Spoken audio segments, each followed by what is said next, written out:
تو یہ سب سے پہلے ضروری ہے کہ اگر ہم تاریخ پڑھیں گے تو ہمارے سوال جو جتنے بھی مائنڈ میں سوال ہے وہ کلیئر ہو سکتے ہیں. جی تو یہ ان ساری چیزوں کا سننے کے ادب آداب کا ان سارے معاملات کا میں سمجھتا ہوں کہ بہت زیادہ خیال رکھنے کی ضرورت ہے, اور ہماری حکومت کو بھی اس پہ اس فن کو. اچھا ایک اور چیز سننے کا آپ نے وہ ذکر کیا, ایک اور چیز ہے, ہم گھروں میں نعت وغیرہ یا ہم منقبت سلام نوحہ لگا لیتے ہیں اور ساتھ ساتھ ہم کام کر رہے ہوتے ہیں. جی جی تو اس پہ تھوڑے سے بات کیجیے گا کہ یہ ادب و احترام کے حوالے سے.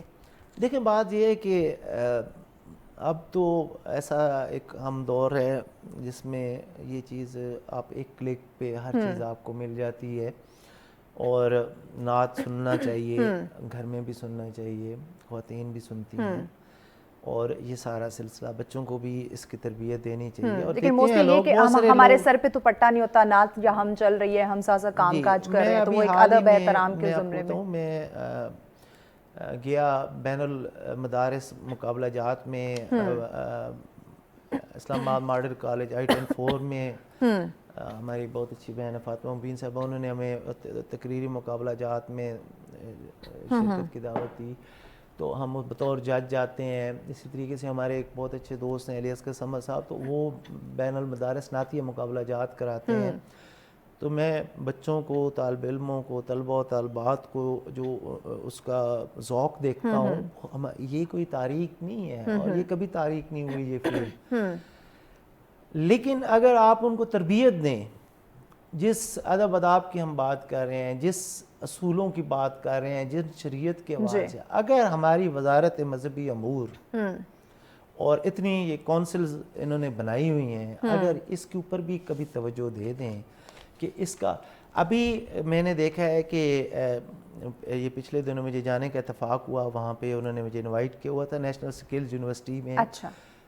نیشنل رحمت للعالمین و خاتم النبیین اتھارٹی کا ایک قیام عمل میں آیا ہوا ہے, اور انہوں نے ایک 3 روزہ سیرت کانفرنس منعقد کرائی, اور انہوں نے کچھ سلسلے مجھے نظر آ رہے ہیں کہ مختلف اداروں میں اور مختلف جگہوں پہ اب انہوں نے سیرت کانفرنسز اور سیرت فیسٹیولز کا آغاز کیا ہے, اور اس چیز کو تھوڑا وہ بہتر کر رہے ہیں. اب اس میں یہ ساری چیزیں یہ آ جاتی ہیں, جو نعت لکھتا ہے وہ منقبت بھی لکھتا ہے, وہ سلام بھی لکھتا ہے, یعنی اس کی انسپائریشن ہے, ٹھیک ہے. تو یہ اب مجھے کچھ کام اس میں تھوڑا بہت ایسے لائٹلی سا مجھے فیل ہوتا ہے, نظر آیا, لیکن اس پر بے تحاشا میں سمجھتا ہوں کہ کام کرنے ابھی ضرورت ہے کہ زیادہ جو ہے وہ بالکل اس پہ کیا ضرورت ہے. اچھا جی اگر ہم نہیں کام کریں گے اور صرف جو ہے وہ ان ساری فیلڈز میں بیٹھ کے اس کی مراعات ہی حاصل کرتے رہیں گے تو اپنی تاریخ بھی آپ گندی کریں گے, اور دوسرا یہ ہے کہ پھر آپ جواب دیں تو آپ نے کہیں نہ کہیں پہ ہونا ہی ہے نا. تو بہتر یہی ہے کہ ان ساری چیزوں پہ کام کیا جائے, ان چیزوں کی ترویج کے لیے کام کیا جائے, تحقیق کے لیے کام کیا جائے, اور وہ تربیت پیدا کی جائے کہ جس کے تحت یہ مضبوط سطح پر, جس سطح پر وہ پرانے ہمیں نظر آتے ہیں کہ انہوں نے یہ ساری چیزیں کیں. ہمارے منقبت کے میر انیس ہیں, میر کبیر ہیں, جنہوں نے مثنوی لکھی, جنہوں نے مرثیہ لکھا, رباعی لکھی, ہر صنف کے اندر انہوں نے نعت, منقبت, سلام کے اوپر, حمد کے اوپر کام کیا, اور وہ بڑی مضبوط سطح پر آیا ہے کیونکہ انہوں نے اس کے اندر اس کی روح کو بیان کیا ہے جو صحیح مطالعے کے تحت, اور وہ تربیت کا باعث بنتی ہیں وہ چیزیں. اگر ہم اس کو فیشن کے طور پر, پیشے کے طور پر لیتے ہوئے اس کو چلائیں گے تو پھر وہ ظاہر ہے کہ مطلب یہ جو ہم دیگر مختلف قوالیاں ہم سنتے ہیں جو کہ حمد یا اس طرح کے نعت یا کلام ہوتا ہے اور قوالی کی شکل میں انہیں بیان کیا جاتا ہے, اس میں بھی تو مختلف میوزک ہوتا ہے. جی محفل سماع وغیرہ, ہاں تو یہ جائز ہے. اصل میں ہمارا ایک مخصوص خانقاہی نظام ہے جو درباروں کے حوالے سے سب سے زیادہ اس کی جو ہے وہ روایت نظر آتی ہے.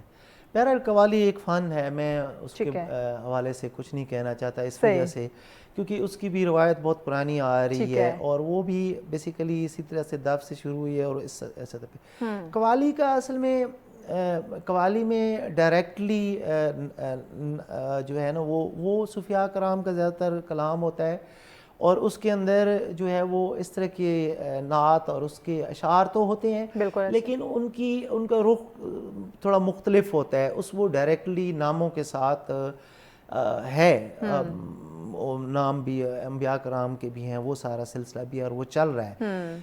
میں یہ کہتا ہوں کہ قوالی کا بہت اثر بھی رہا ہے اور بہت مسائل بھی پیدا ہوئے ہیں.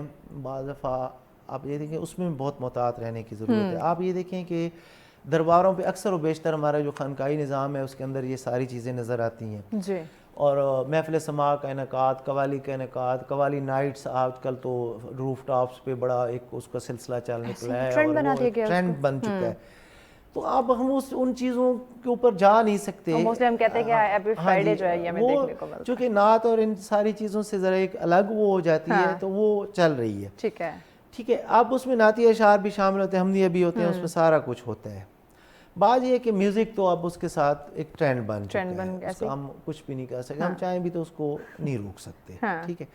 لیکن یہ ہے کہ قوالی اچھی سطح پر بھی اس نے بہت اس کے اثرات بھی ہیں, اور کسی بھی فن کو میں کبھی یہ نہیں کہہ سکتا کہ اس کے اندر کوئی نہ کوئی ایسی چیز ضرور ہوتی ہے. ایک اور چیز, ایک اور پوائنٹ میرے مائنڈ میں آ رہا ہے یہاں پہ کہ ہم نے بہت سارے ہمارے سنگر ہم نے دیکھے ہیں, آپ نے بھی سنا ہوگا کہ وہ اپنا کوئی بھی ایونٹ, کوئی بھی تقریب شروع کرنے سے پہلے وہ ہم سے یا نعت سے شروع کرتے, اس کے بعد گانوں پہ آ جاتے ہیں. جی. تو یہ بھی تو یہ سلسلہ ایک کوئی مناسب ہے؟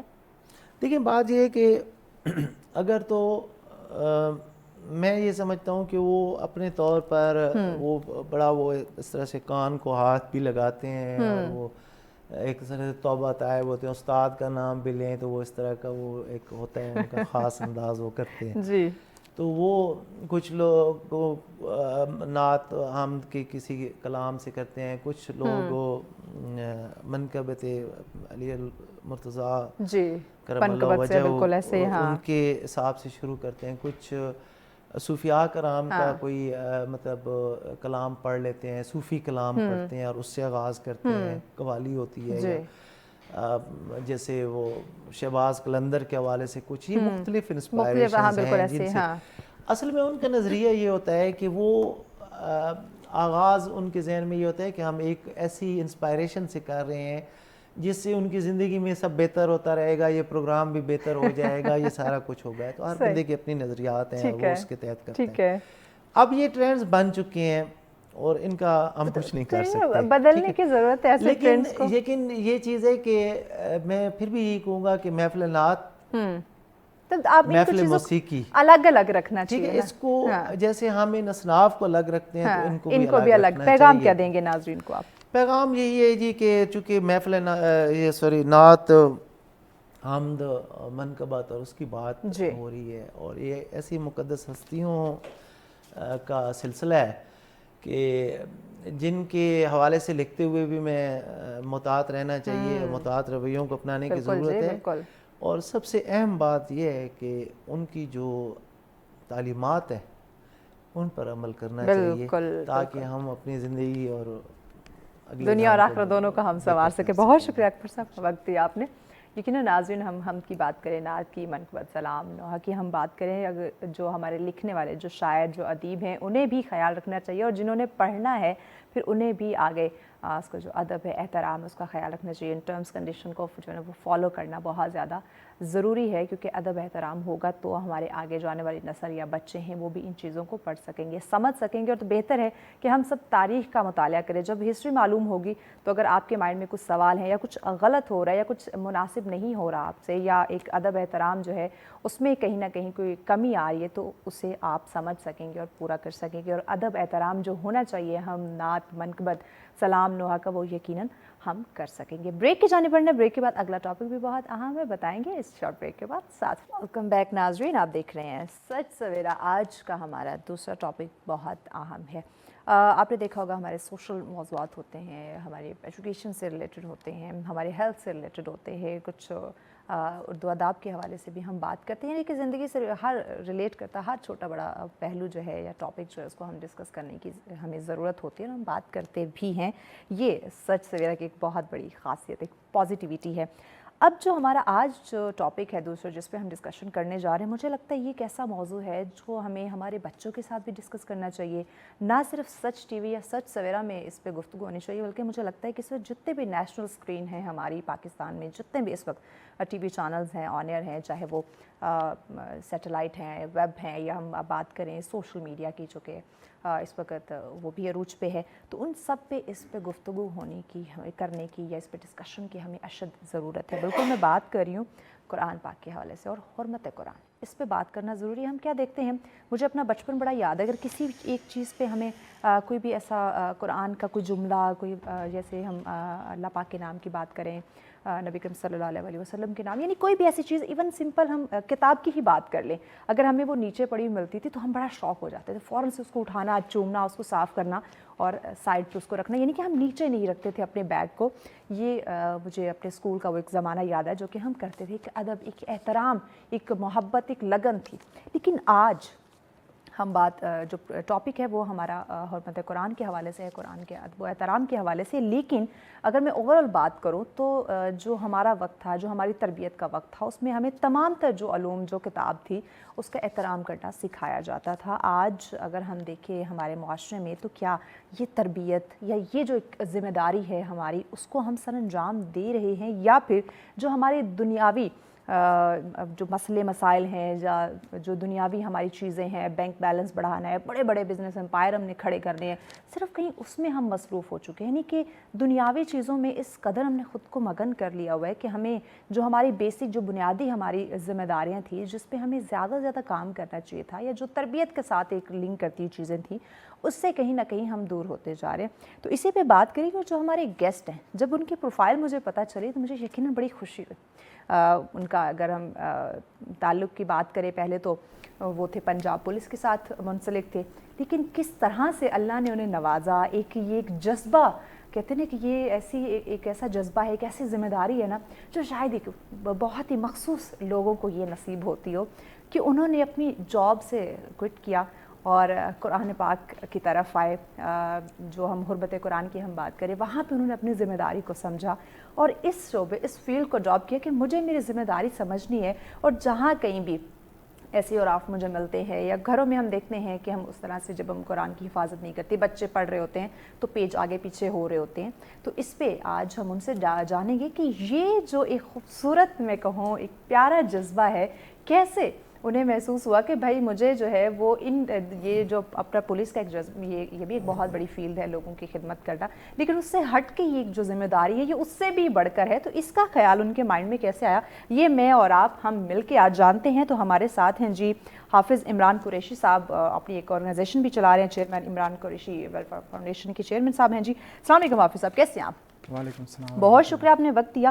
حافظ صاحب، جیسے میں نے ذکر کیا، پہلے تو آپ کا تعلق جو ہے وہ جو محکمہ پولیس ہے اس سے ہے، تو پہلے ہم یہ جان لیتے ہیں کہ آپ نے کتنا عرصہ جاب کی اور پھر کس طرح سے یہ ایک سلسلہ آپ کی زندگی میں ایک اتنا بڑا بدلاؤ، اتنی بڑی تبدیلی جو ہے وہ آپ کو اب محسوس ہوئی، تو آپ نے اپنی جاب کو چھوڑا اور یہ اس خدمت میں، اس ذمہ داری کی طرف آئے. تو پہلے ہم آپ کی جاب کی بات کر لیتے ہیں. بسم اللہ الرحمن الرحیم. میں پولیس میں تھا، پہلے سب انسپیکٹر تھا پنجاب پولیس میں. تو آپ کو پتہ ہے ہم پولیس والوں کی ڈیوٹیاں کبھی مساجد پہ ہوتی ہیں، کبھی مدارس میں، مختلف جگہوں پہ ہوتی ہیں. اکثر اوقات میری نظروں سے گزرتے تھے جو مقدس اوراق پڑے ہوتے تھے نیچے زمین پہ. تو میں کیا کرتا تھا، دوران ڈیوٹی ان کو اکٹھا کر لیتا تھا اور شام کو میں اپنے گھر لے آتا تھا، پھر ان کو مسجد تک پہنچا دیتا تھا. یہیں سے میری سوچ آہستہ آہستہ تبدیل ہوتی گئی. اللہ پاک نے میرے پہ کرم کیا، نبی علیہ الصلوۃ والسلام کی نظر کرم سے. تو اللہ پاک کی رحمت سے پھر میرا مکمل جو میری توجہ وہ اس طرف آ گئی. پھر یہ کام اتنا وسیع کام تھا کہ ہم اس فیلڈ میں ہیں، میں آپ کو الفاظ میں کیا بتاؤں. تو میں دوران ڈیوٹی یا ڈیوٹی کے ساتھ یہ کام ایسے طریقے سے نہیں کر سکتا تھا. تو اس کی وجہ سے پھر میں نے رکاوٹ محسوس ہوتی تھی. جی بالکل، ٹائم کی کمی ہوتی تھی کیونکہ ہماری ڈیوٹیز کبھی رات کو ہوتی، کبھی دن کو ہوتی، کبھی سیکنڈ شفٹ میں ہوتی تھی، تو میں پراپر ٹائم نہیں دے سکتا تھا. پھر میں نے سوچا ایک دن مرنا بھی ہے ہم نے، اور یہ ہماری کتاب جو مقدس کتاب ہے، سب سے افضل کتاب ہے، اس کی حفاظت ایسے ہی ہے. نبی علیہ السلام، اس کتاب کی حفاظت خود اس نے اپنے ذمہ لی ہوئی ہے. جی بالکل، یہ اللہ پاک نے خود حفاظت کا ذمہ لیا، لیکن ہم جیسے لوگوں کو، آپ جیسے لوگوں کو اس کے لیے چنتا ہے، وہ اس کی جو ہے نا ادب احترام کے لیے اپنی زندگی کو وقف کرتے ہیں. تو الحمدللہ میری ایک سوچ پیدا ہوئی اس سوچ نے پھر مجھے یہاں تک مجبور کیا کہ میں نے نوکری کو خدا حافظ کہہ دیا. اب میرا مشن ہی یہی ہے, میں نے اپنی پوری زندگی ابھی اسی کام کے لیے وقف کر دی ہے. ہم لوگ شہید قرآن مجید اکٹھے کرتے ہیں مختلف جگہوں سے, مساجد, مدارس, بازاروں سے, گلیوں سے, اور الحمدللہ ثم الحمدللہ عرصہ 3 سال سے میں اس کام میں ہوں, اور بڑے اچھے اور احسن طریقے سے ہم اس کو چلا. صحیح. جب آپ نے جاب آپ نے چھوڑی تو گھر والوں نے نہیں کہا کہ جاب چھوڑ رہے ہو, کہ ہمارا ایک مائنڈ سیٹ بھی بنا ہوا ہے نا کہ ہمیں لگتا ہے کہ ہمارا جو گھر چل رہا ہے وہ کسی ملازمت نوکری کی وجہ سے چل رہا ہے, اگر نوکری چھوڑ دیں گے تو کھائیں گے کیا؟ تو گھر والوں کی طرف سے کوئی ایسا رسپانڈ, کوئی ایسا ریئیکشن؟ دیکھیں ریزسٹنس تو بہت زیادہ آئی. میں نے مسئلے مسائل ہوتے ہیں ظاہر. جی بالکل. جب میں نے نوکری کو خدا حافظ کیا تو اس کے بعد میں نے ایک موٹر سائیکل کی ورکشاپ بنائی. میں موٹر سائیکل کی ورکشاپ بھی چلاتا رہا ہوں اور ساتھ یہ کام بھی کرتا رہا ہوں. تو الحمدللہ ثم الحمدللہ ابھی میرا کاروبار بھی اچھا ہے, اور الحمدللہ اس کام کو بھی میں چلا رہا ہوں. زبردست. بہت سارے لوگ یہ سمجھتے ہیں کہ جو کہ ناظرین کی طرف سے ایک کویسچن ہو سکتا ہے کہ پولیس کی جو نوکری ہے اس میں بندہ مطمئن نہیں ہوتا, تو اس لیے وہ جاب چھوڑ کے کسی دوسرے کام میں لگ جاتا ہے. Is it true? دیکھیں ایسی بات نہیں ہے. یہ ایک لوگوں کے ذہن میں ایک امیج بنا ہوا ہے. الحمدللہ ہمارے محکمے کے اندر بڑے نیک اور بڑے پرہیزگار لوگ موجود ہیں. ابھی لاہور میں ہمارا جتنا بھی شہید قرآن سے ریلیٹڈ یا نئے قرآن جی جو ہم تقسیم کرتے ہیں اس سے ریلیٹڈ جتنے بھی لوگ ہمارے ساتھ کام کر رہے ہیں وہ سب پنجاب پولیس کے ان یونیفارم لڑکے ہیں. وہ ماشاءاللہ بہت اچھے طریقے سے وہ لوگ کام کر رہے ہیں. دیکھیں یہ ہر پولیس والے بھی تو مسلمان ہوتے ہیں, ٹھیک ہے, اور یہ اللہ تعالیٰ کی طرف سے جس کے دل میں بھی ایک قرآن کی محبت ادب کا جذبہ پیدا ہو جائے وہ اس کام کی طرف آ جاتا ہے. تو یہ ضروری نہیں ہے کہ آپ پولیس والے ہیں تو آپ اس طرف نہیں آئیں گے. ہم سب مسلمان ہیں. یہ نبی علیہ الصلوۃ والسلام سے سب کو محبت ہے, قرآن سے محبت ہے. اللہ کون ہے جو نہیں محبت کرتا ہوگا؟ ایسے ہی سب کرتے ہیں, ہماری جان قربان. اس سے کوئی افیکٹ نہیں ہوتا کہ آپ پولیس والے ہیں یا غیر پولیس والے ہیں. یعنی آپ کسی بھی محکمے سے ہوں, کسی بھی ادارے سے ہو, اس کا کوئی تعلق نہیں اس محبت کے ساتھ یا اس ذمہ داری کے ساتھ کہ آپ نے نبی کریم صلی اللہ علیہ وسلم اور کی جو آل ہے اس سے محبت کرنی یا قرآن کی حفاظت آپ نے کرنی. ایسے ہی ہمارے ساتھ اسٹوڈنٹس بچے کام کرتے ہیں, ہمارے ساتھ ٹیچرز ہیں وہ جو ہمارے ساتھ کام کرتے ہیں, یہاں تک کہ واپٹا کے کچھ ساتھی ہیں جو ہمارے ساتھ اس کام میں ہیں. دیکھیں مختلف اداروں سے لوگ بالکل مختلف اداروں سے لوگ کام کرتے ہیں. بزنس مین ہیں ہمارے ساتھ بہت سارے جڑے ہوئے ہیں جو ہمارے ساتھ اس معاملے میں تعاون کرتے ہیں. تو یہ ہر مسلمان کے اندر یہ جذبہ اللہ تعالیٰ کی طرف سے پیدا ہوتا ہے, وہ اپنے آپ کو اس طرح لاتا ہے. کیا بات. اچھا, آپ جو ضعیف شدہ قرآن پاک ہیں یا پھٹے ہوئے جو پارے ہوتے ہیں, آپ کو کیسے پتہ چلتا ہے کہ فلاں جگہ پہ یہ ہماری خدمات کی ضرورت ہے, آپ جانا, آپ ان اوراق کو اکٹھا کرنا, یہ کس طرح سے؟ جی دیکھیں ہمارا جو رابطہ ہوتا ہے وہ مساجد کے ساتھ ہوتا ہے. مساجد سے ہم مساجد میں جاتے ہیں, وہاں پہ اعلانات کرواتے ہیں, پھر لوگ آ کے مسجد میں جمع کروا جاتے ہیں, وہاں سے ہم اٹھا کے لے آتے ہیں. اس کے علاوہ بھی اگر ہمیں کہیں پتہ چلے کہ کسی جگہ پہ اس طرح کے ضعیف نسخے پڑے ہوئے ہیں, ہم وہاں چلے جاتے ہیں اور وہاں سے ہم اس کو ریسکیو کر لیتے ہیں. اور دوسرا میں آپ کو بتاؤں, یہ جو اکثر اوقات آپ نے دیکھا ہوگا دکانوں کے باہر کھمبوں کے اوپر بجلی کے جو کھمبے ہوتے ہیں ان کے اوپر وہ ڈبے لگائے تھے, اس میں مقدس اوراق, ہم ان کو بھی خالی کرتے ہیں ہم. تو ابھی تو الحمدللہ ہماری نیٹ ورکنگ اتنی ہے کہ ہمیں اطلاع مل جاتی ہے کہ اس جگہ پہ قرآن مجید ضعیف پڑے ہوئے ہیں, شہید پڑے ہوئے ہیں, ہم جا کے اٹھا لاتے ہیں ان کو. ٹھیک ہے. اور یہ آپ کی جو ایک آرگنائزیشن آپ نے بنائی ہوئی ہے, اس کو کتنا عرصہ ہو گیا؟ 3 سال. کیا خدمات ہے, کیا ذمہ داری ہے اس میں؟ دیکھیں 3 سال ہو گئے. میں نے یہ ادارہ رجسٹر کروایا تھا عمران قریشی ویلفیئر فاؤنڈیشن کے نام سے.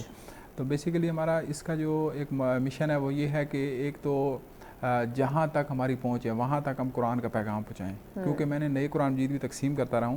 میں نے تقریباً 2 لاکھ نئے قرآن مجید لے کے ہم نے فی سبیل اللہ تقسیم کیا. 2 لاکھ ہمارے یورپین کنٹریز میں جاتے ہیں قرآن مجید فی سبیل اللہ بھیجتے ہیں.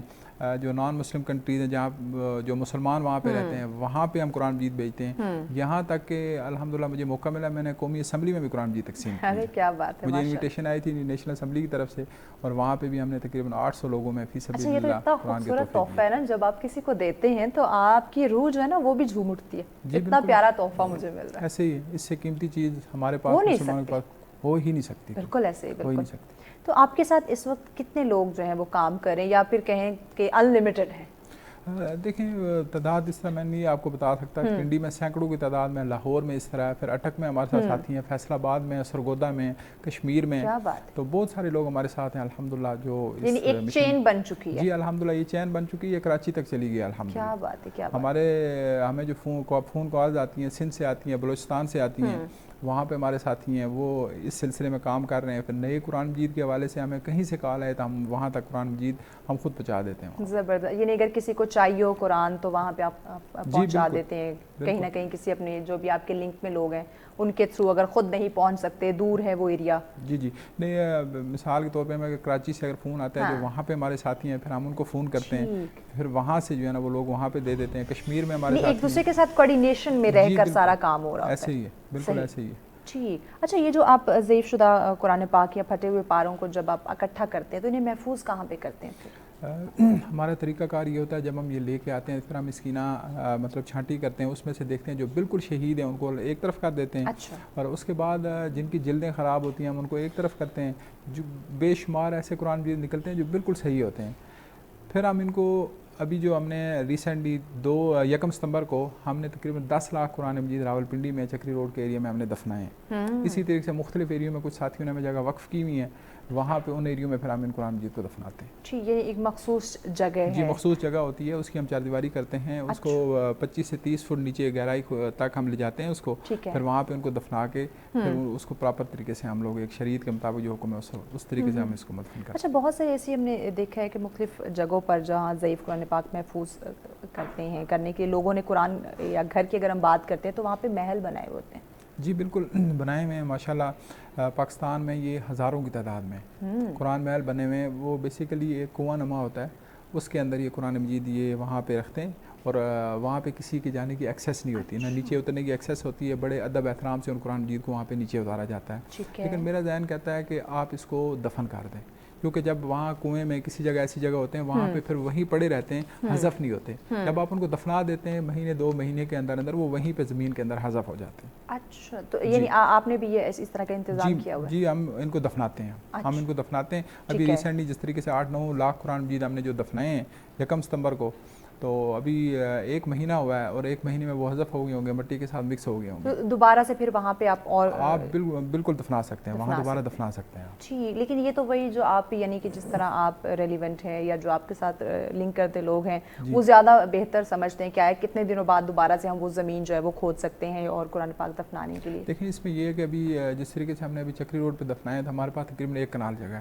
ہے. ابھی جس ایریا میں قرآن مجید ہم نے دفنایا وہ تقریباً 1 سے 1.5 مرلہ ہے. ابھی ہمارے پاس کافی اسپیس پڑی ہے. ابھی جب وہ اسپیس کمپلیٹ ہو جائے گی اس کے بعد پھر ہم اس کے اوپر دوبارہ قرآن دفنائیں گے. دوبارہ ٹھیک ہو گیا. ہمیں بریک لینی عمران صاحب, بریک کے بعد مزید ناظرین ہم اپنے مہمان سے جانیں گے کہ آیا اور کس طرح سے ہم اپنی ذمہ داری کو سمجھ سکتے ہیں, یا اگر لنک نہیں ہوتا آپ کسی کے ساتھ جو کہ آتے ہیں مساجد میں اعلان ہوتا ہے, ہم نارملی گھر پہ نہیں ہوتے, تو اس کے اگر اس کا جو دوسرا حل ہے یا اس کے کہیں کیونکہ آلٹرنیٹ کوئی سلوشن جو ہے وہ کیا ہونا چاہیے, اس پہ بھی ہم بات کرتے ہیں, لیکن اس بریک کے بعد ساتھ رہیے. ویلکم بیک ناظرین, آپ دیکھ رہے ہیں سچ سویرا. آج کا دوسرا ٹاپک ہمارا بہت ہی اہم, میں کہوں تو وقت کی ضرورت بھی ہے, جہاں ہم نے اپنے آپ کو دنیاوی کاموں میں اس قدر مگن کر لیا ہوا ہے کہ جو ہمارے مقدس چیزیں ہیں ان کا احترام یا جو ہماری ذمہ داری ہے اس سے کہیں نہ کہیں ہم بھاگ رہے ہیں. جی ہاں بالکل, ہم بات کریں حرمت قرآن اور ہماری ذمہ داری, اسی پہ بات کریں. حافظ عمران صاحب ہمارے ساتھ ہیں. حافظ صاحب بتائیے گا, کچھ لوگوں کا ماننا ہے یا کچھ لوگ شاید ایسا کرتے بھی ہیں کہ جو ضعیف شدہ قرآن پاک ہیں یا پھٹے ہوئے جو پارے ہیں, جو اس طرح کے اوراق ہوتے ہیں, انہیں کسی چیز میں باندھ کے وہ دریا میں بہا دیتے ہیں, تو یہ کرنا درست ہے؟ دیکھیں اس ایریے میں تو آپ کو کوئی بھی صاف پانی نظر نہیں آئے گا. ویسے شریعت میں اس کی اجازت ہے, لیکن اس ایریا میں کسی بھی جگہ پہ کوئی ایسا صاف پانی نہیں ہے کہ جہاں پہ آپ ان مقدس اورات کو بہائیں. ہم لوگوں نے یہ جو سواں کا جو ایک نالہ ہے راولپنڈی کے اندر, یہاں سے ہم نے قرآن مجید اٹھائے ہیں, کیونکہ انہوں نے لا علمی میں اس نالے میں پھینکے تھے کہ پانی ہے یہ. اس کے علاوہ ہم نے جو اٹک کے پاس جو دریا گزرا ہے فتح جنگ کے ایریا سے ہم نے ایک جگہ سے قرآن مجید اٹھائے ہیں, وہ پانی سے سائڈ مار کے تو وہ روڈ کی طرف نکلے ہوئے تھے.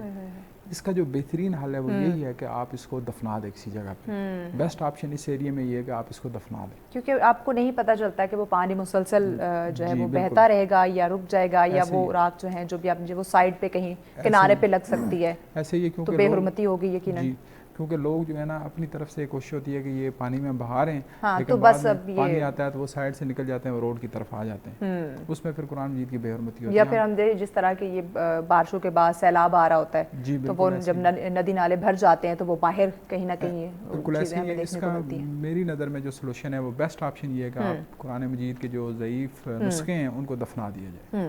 بہتر جو ہے وہ آپشن یہی ہے کہ دفنا دیا جائے. اس ایریے میں کوئی اس طرح کا صاف پانی کا جو ہے نا آپ کو کوئی دریا اچھا, اگر کوئی اپنے بہاف پہ کوئی دفنانا چاہتا ہے اس طرح کے جو پھٹے ہوئے پارے اور جو ضعیف قرآن شریف ہے, تو آیا اپنے کوئی گھر کے اندر یا کوئی مخصوص جگہ یا کوئی ایسی اور جگہ جہاں پہ وہ جا کے اس کو دفنا سکے؟ اب جس طرح آپ لوگوں سے یا آپ جیسے اور جو آرگنائزیشنز کام کر رہی ہے ان سے نہیں وہ رابطہ کر سکتا یا انہیں اسے معلوم نہیں ہے, تو آیا پھر وہ کیا کرے؟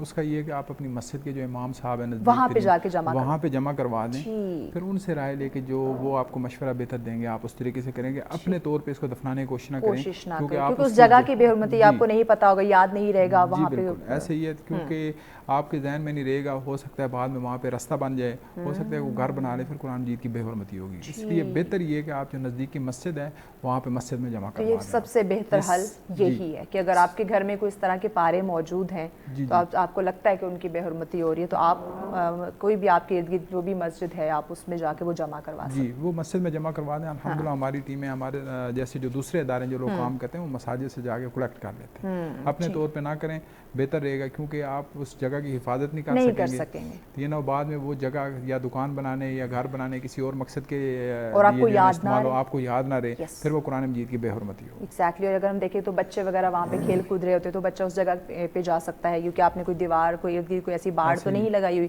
کہ بچہ یا کوئی بھی جو ہے وہ اس جگہ سے کوئی مہمان آ جاتا ہے اس جگہ سے دور رہے, کیونکہ اسے تو نہیں پتا ہوگا. ایسے ہی ہے, بالکل ایسے. تو بہتر ہے کہ وہ آپ مسجد میں ہی مسجد میں جمع کروا دیں. مختلف ٹیمیں آتی ہیں وہ اٹھا کے لے جاتے ہیں, پھر ان کو بہتر زیادہ مناسب یہی چیز ہے. زیادہ مناسب یہ ہے کہ آپ مسجد میں جمع کروا دیں. جو ہم نے دیکھے بہت سارے یہاں, ایک تو سٹیز کی بات کرتے ہیں, یہاں پہ اعلان بھی ہوتے ہیں اور مختلف گاڑیاں چل رہی ہوتی ہیں جن پہ وہ اعلان یا وہ چیزیں کرتے ہیں. اگر دیہاتوں کی بات کروں تو وہ کلیکٹ کرنے کے لیے آتے ہیں کہ اگر کوئی اس طرح کے کوئی ضعیف قرآن پاک ہے یا کوئی پھٹے ہوئے پارے یا اس طرح کے کوئی اور آپ کے پاس ہیں تو وہ آپ ہمیں سبمٹ کروا دیں. یہ ہم نے دیکھا ہے, یہ چیز یہ سلسلہ ہو رہا ہوتا ہے. اس میں بہت احتیاط برتنے کی ضرورت ہے, کیونکہ آج کل قادیانی لوگ ہیں وہ جاتے ہیں دور دراز کے جو غریب علاقے ہیں وہاں پہ جا کے اعلانات کرواتے ہیں. آپ کے پاس جو پرانے نسخے پڑے ہیں وہ ہمیں دے دیں, ہم سے نیا لے لیں. اور وہ قادیانیوں نے وہ تعریف کیا ہوتا ہے قرآن مجید کے اندر, اس کے ترجمے میں تبدیلی کی ہوتی ہے, قرآن کے آیات میں تبدیلی کی ہوتی ہے.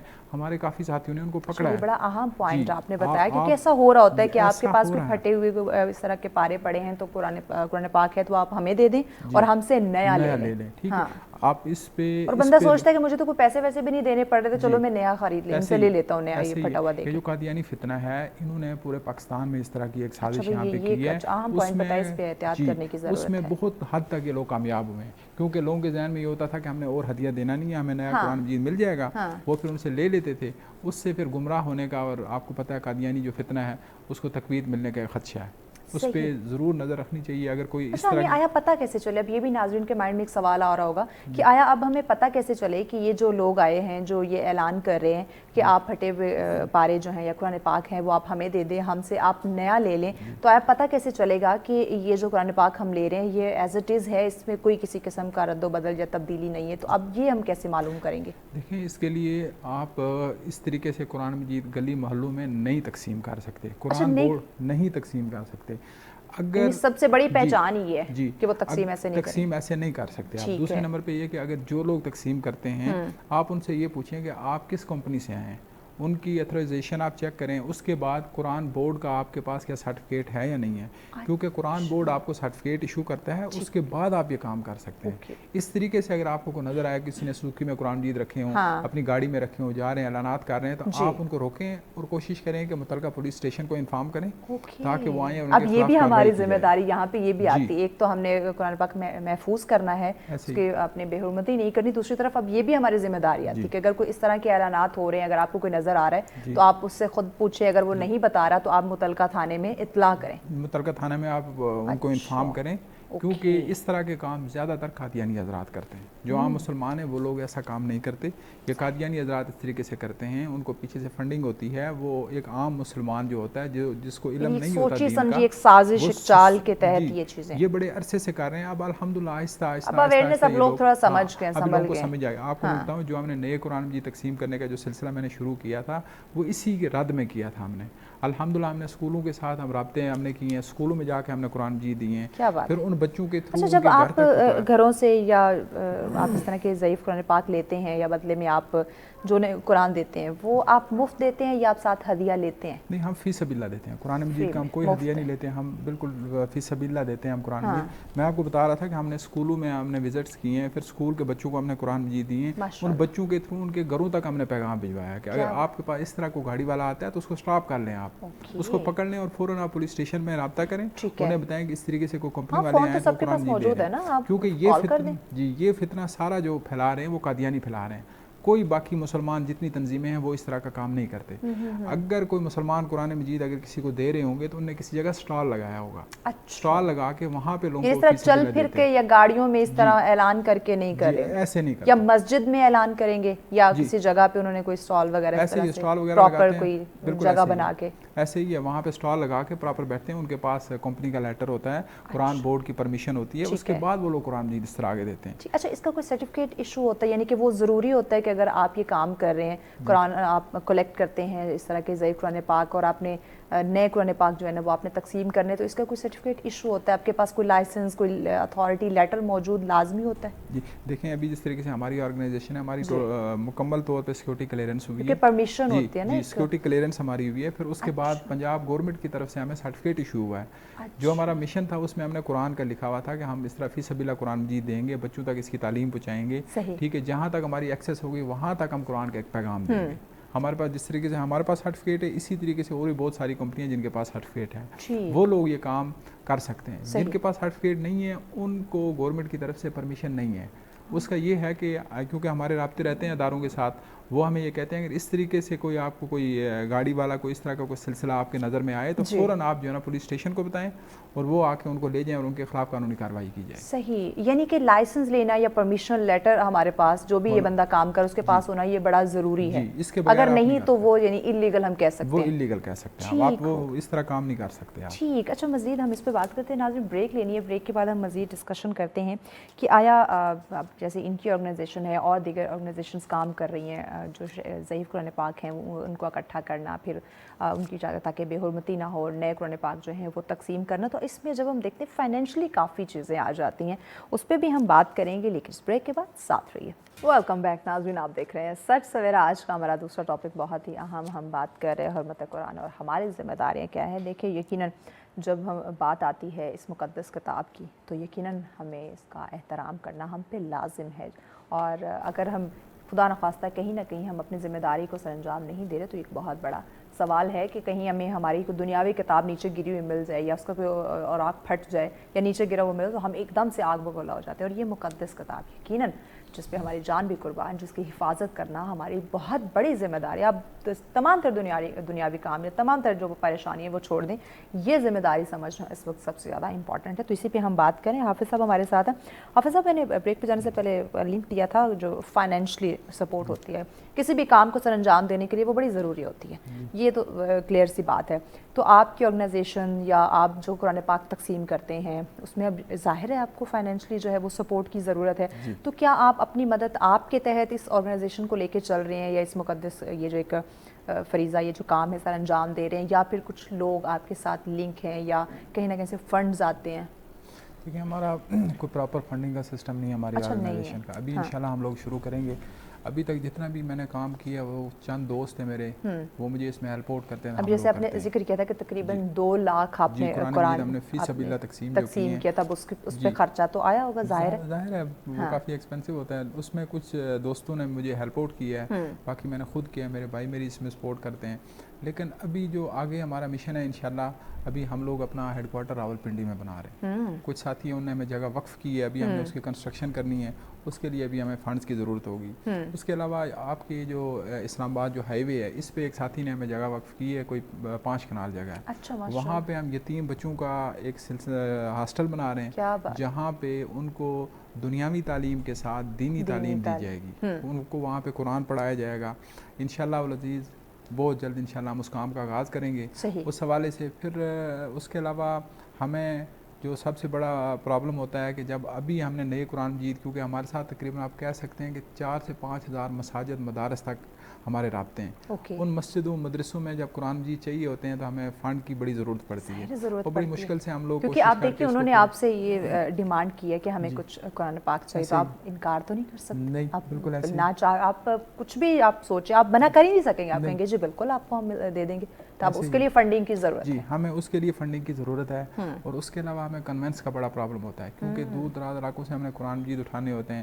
فار ایگزامپل میرے پاس ابھی ایک گاڑی ہے، وہ گاڑی بڑی مشکل سے ہم پنڈی شہر کو کور کرتے ہیں. اس میں تو ہم ناظرین سے بھی درخواست کریں گے کہ جو لوگ بھی اس میں آپ یعنی کہ پارٹیسپیٹ کر سکتے ہو، کیونکہ یہ ایک بہت ہی کہیں تو یہ ایک بڑی عزت والا کام ہے. ایسے ہی، اور اس سے بڑھ کے کوئی کام ہم دنیاوی دیکھیں تو ہم نے 10 گاڑیاں لگائی ہوئی ہوتی ہیں اپنی کمپنی میں، تو یہ تو ایک ایسا کام ہے جس سے آپ کی روح کو سکون پہنچے گا. بالکل ایسے ہی ہے. اس میں تو بڑھ چڑھ کر ہمیں جو نا وہ حصہ لینا چاہیے. بالکل.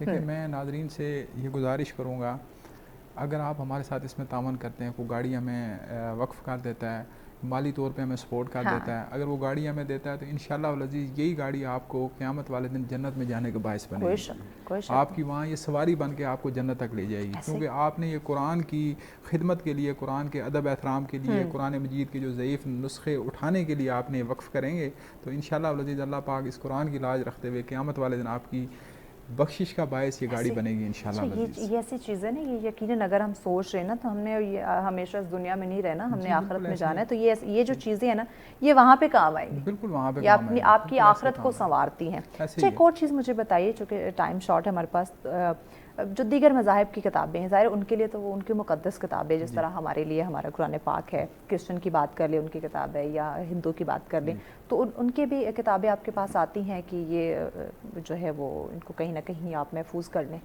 جی بالکل، ہمارے پاس بہت ساری اس طرح کی کتابیں آئی ہیں. الحمدللہ ہم ان کتابوں کا بھی احترام کرتے ہیں، ان کے لیے تو یقیناً وہ مقدس ہیں جس طرح ہمارے لیے ہمارے احترام کرتے ہیں، ان کو بھی ہم احترام سے رکھتے ہیں. ان کو پھر علیحدہ کسی جگہ ہم ان کو دفنا دیتے ہیں. ٹھیک ہے، ہم ان کی بھی بے حرمتی نہیں ہونے دیتے، کیونکہ اللہ اور اس کے رسول کا حکم ہے کہ اگر آپ کسی کے جھوٹے خداؤں کو برا کہیں گے وہ تمہارے سچے خدا کو برا کہہ دیں گے. اس لیے اللہ کا جب حکم آ گیا تو پھر ہمیں ان کی کتابوں کی بھی، ان کو بھی بے حرمتی سے بچانے کا ہم پہ ایک فرض ہے. ہم ان کو بھی اکٹھا کرتے ہیں، ان کو بھی علیحدہ ہم ان کو محفوظ کرتے ہیں. اب یہ ادب و احترام کی بات آ گئی کہ اگر آپ ان کی کتابوں کا ادب احترام کریں گے تو یقیناً وہ ہماری کتاب کا جو ہے وہ احترام کریں گے. الحمدللہ ہم قرآن مجید کے بعد ان کتابوں کا احترام کرتے ہیں، ان کو بھی اسی طریقے سے عزت احترام سے رکھتے ہیں، پھر ان کو دفناتے ہیں اپنے جو ایک طریقہ کار ہے اس کے مطابق. ہم ان کی بھی بے حرمتی نہیں ہم ہونے دیتے. اگر ان کی بھی بے حرمتی ہوگی تو ہمیں برا، ہم اس کو برا سمجھتے ہیں. لیکن بدقسمتی سے آپ کو پتہ ہے کچھ ممالک میں ہمارے قرآن کی بے حرمتی ہوتی ہے، ہمارا دل دکھتا ہے. تو لیکن ان تک یہ میرا پیغام جانا چاہیے کہ جو آپ لوگوں کی کتابیں ہیں وہ بھی ہماری کتابیں ہیں، ہم ان کا بھی احترام کرتے ہیں. اور آپ لوگوں کو بھی چاہیے کہ آپ ہمارے قرآن کا احترام کریں، کیونکہ جب وہ قرآن کی بے حرمتی کرتی ہیں یقین مانے ہمارے دل کو تکلیف ہوتی ہے. بالکل ہوتی. تو میرا پیغام ان تک یہ لازمی جائے اور ان تک یہ پیغام پہنچے اور ان کے ذہن میں بات آئے کہ یہ مسلمان اگر ہماری کتابوں کا احترام کرتے ہیں تو ہمیں بھی قرآن مجید کا احترام کرنا چاہیے. یقیناً ضروری ہے. اچھا قرآن پاک میں ہم نے دیکھا، آپ نے دیکھا ہوگا بلکہ ہم سب اس پہ غلاف جو ہے چڑھاتے ہیں، تو یہ ضروری ہوتا ہے؟ بالکل. دیکھیں یہ آپ جتنا قرآن کا احترام کریں گے، جتنا ادب کریں گے، جتنی محبت قرآن کے ساتھ کریں گے، اتنا ہمارا اللہ خوش ہوگا. غلاف ہم اس لیے چڑھاتے ہیں اس کے اوپر ڈسٹ نہ آئے. ایسے ہی ہے تاکہ قرآن مجید محفوظ رہے، ڈسٹ اس کے اوپر نہ آئے. دیکھیں ہر مسلمان کے دل میں قرآن کا ادب ہے، لیکن دانستہ غیر دانستہ طور پہ جس طریقے سے لوگوں نے قرآن مجید، بالکل دانستہ طور پہ یا غیر دانستہ طور پہ ہم لوگوں نے فٹ پاتھوں سے قرآن مجید اٹھائے. ہم لوگوں نے ایسی جگہوں سے قرآن مجید اٹھائے کہ آپ کو کیا بتائیں. ابھی لاہور میں ہمارا جو سلسلہ چل رہا ہے وہاں سے واش روموں کے اوپر سے ہم نے قرآن مجید اٹھائے ہیں. راول پنڈی کے اندر ایک جگہ سے ہم نے قرآن مجید اٹھائے ہیں. وہاں پہ قرآن مجید کچھ قرآن کے نسخوں کو آگ لگائی گئی تھی اور وہاں پہ کچرا پھینکا گیا ہوا تھا اس کے اوپر. بچوں کی نیپیاں تک ان قرآن مجید کے اوپر تھی. وہ ہم نے وہاں سے تقریباً 2000 قرآن مجید وہاں سے ہم نے ریسکیو کیے ہیں. بہت بدقسمتی ہے، بہت بدقسمتی. مسلم کا تو یہ کام نہیں ہو. بس یہ جس نے بھی کیا اللہ تعالیٰ قیامت والے دن ضرور اس سے پوچھے گا. لیکن اس طرح کے معاملات یہاں پہ ہوتے ہیں جو ہم، کیونکہ ہماری فیلڈ ہے، یہ ہر ٹائم ہوتے ہیں. میڈیا دل دکھتا ہے، یقیناً اس وقت دل دکھتا ہے جب آپ اس طرح اپنے ایک مقدس کتاب کو جب پاتے ہیں تو یقیناً تکلیف ہوتی ہے. کوئی آپ کے منتھلی یعنی کہ مہینے بعد یا 6 مہینے یا سال بعد کوئی اس طرح کا ایونٹ کا آپ انعقاد کرتے ہیں جس سے آپ لوگوں کو اکٹھا کر کے انہیں مزید اویئر کر سکے کہ آیا ہم نے کس طرح سے اپنے مقدس کتاب کی حفاظت کرنی اور ہماری کیا ذمہ داری؟ دیکھیں الحمدللہ مختلف ایریوں میں ہمارے پروگرامز ہوتے ہیں. اچھا. ابھی جو ہمارا منتھلی پروگرام ہے وہ ڈیہلا روڈ پہ ہم نے رکھا ہوا ہے. اس کے علاوہ مختلف ایریوں میں لوگ مجھے بلاتے ہیں بھی. اچھا. وہاں پہ گیدرنگ ہوتی ہے, وہاں پہ قرآن کے بارے میں بتاتے ہیں, پھر جو ہم نے کام کیا ہوتا ہے اس کے بارے میں لوگوں کو بتاتے ہیں. پھر ہم ان کو اویئرنس دیتے ہیں کہ قرآن مجید کو جب شہید ہو جائے تو اس کا کرنا کیا ہے آپ نے. اس طریقے سے الحمدللہ ہمارے پروگرام ہوتے ہیں, کشمیر میں ہوتے ہیں, کیپی میں ہوتے ہیں. بالکل ہم یہ کرتے ہیں ہم, اور میری اس پہ بڑی توجہ ہے. اور انشاءاللہ العزیز اللہ کی رحمت سے, نبی علیہ السلام کی نظر کرم سے انشاءاللہ اس کام کو ہم آگے لیں گے. انشاءاللہ لوگوں کی طرف سے اوور آل سب کی, اگر ہم جب سوسائٹی کو دیکھتے ہیں, فیملی کے ساتھ ساتھ باقی لوگوں کو, جب وہ آپ کو یہ کہیں کہ ایک بہت بڑا عزت والا کام کرتے ہوئے دیکھتے ہیں تو کیا وہ آپ کو اپریشیٹ کرتے ہیں, یا کہیں نہ کہیں ہوتا ہے نا کہ کچھ لوگ اپریشیٹ کرنے والے ہوتے ہیں, کچھ لوگ جو ہے نا وہ آپ کا دل توڑ دیتے ہیں؟